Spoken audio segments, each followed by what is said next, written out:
Bağlayın. Ne sayıt ötersen, ben uçtum. Fıçıldaş bakalım.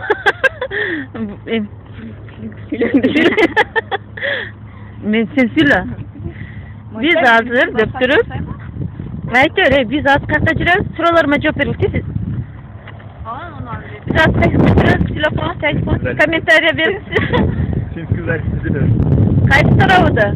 Uyalmayın, turist bir karvaydı. Sol taraftan işte. Sol tarafta. Ay ya, sen sol taraftasın, ben bir kar olmuş. Nasıl sol tarafta? Bundan çıksak kaç dakikaya gireriz? Vay, denizge kiretkemiz. Baltika denizge kiretkemizde. O şekilde kelotkan şamalda biz az üşüyüp durgan kezibiz. İşemesene bunlar. Üşüp olun. Sen de üşüp olun. Ay yavaş. Özmemiş koyun dedin.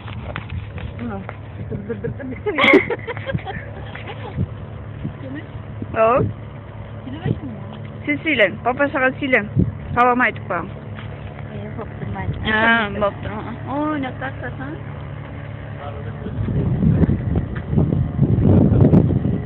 Şey tutar.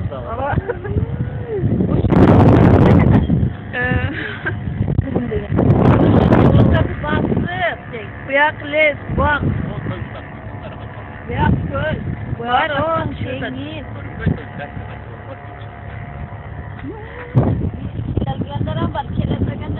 Ben geldim dedi.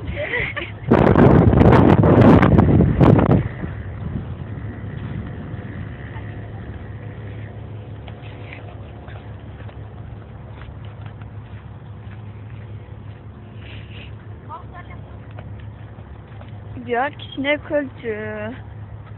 Uzun.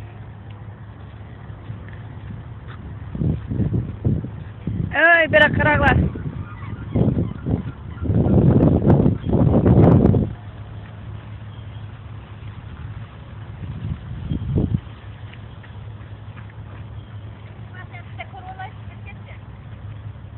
Kalktı. Ki ömrümde denizde çıkmayayım mı denizin çekesin görün.